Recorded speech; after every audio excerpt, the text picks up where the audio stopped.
నేను దీవించబడటం చాలా ఈజీ, నేను బాగుపడటం చాలా ఈజీ. దేవుడు అలా నన్ను బాగుపరిచాడు, ఆరోగ్య విషయంలో బాగుపరిచాడు, ఆర్థిక విషయంలో బాగుపరిచాడు. కాబట్టి నేను ఇంట్లో కూర్చుని నేను దేవుడు ఇద్దరు మంచిగా ముచ్చట్లు పెట్టుకుంటూ హ్యాపీగా గడిపేచ్చు.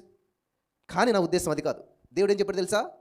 మీరు వెళ్ళి సర్వ సృష్టికి సువార్తను ప్రకటించి సమస్త జనులను శిష్యులుగా చేయాలి. హల్లెలూయా, హల్లెలూయా. నిజంగా నువ్వు దేవుని చేత ఆశీర్వదించబడిన వ్యక్తి అయితే అట్లానే కూర్చుని ఉండవు, అదే స్థితిలో నువ్వు ఉండవు. అనేక మందికి ఆశీర్వాదకరంగా మార్చబడతావు, అనేక మందికి దీవెనకరంగా మార్చబడతావు. నీ జీవితంలో జరిగే ప్రతి అద్భుతాన్ని అనేక మందికి వివరిస్తావు, అనేక మందిని యేసయ్య వైపు నడిపిస్తావు. ఆమేన్. అది జీవం ఉన్నటువంటి క్రైస్తవుడు చేసేటువంటి పని. నిత్యంలో ఉన్నటువంటి వారు ఏం చేస్తారంటే ఏదో వాళ్ళ జీవితం జీవిస్తారు, వాళ్ళ బ్రతుకుతారు, వాళ్ళ వ్యాపారం వాళ్ళు చేసుకుంటారు, వాళ్ళ డెవలప్మెంట్ వాళ్ళు చూసుకుంటారు, అంతే అయిపోతుంది. వాళ్ళ స్వార్థపరులు అనమాట.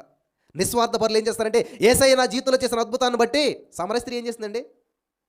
రారండి జనులారా, నేను చేసినవన్నీ నాతో చెప్పిన వారిని చూశాను, నా జీవితాన్ని ఒక కాగితంలా చదివేశాడు. హల్లెలూయా. నాలో మలినానంతా తుడిచేశాడు, కడిగేశాడు, బాగు చేశాడు. రండి మీరంతా కూడాను.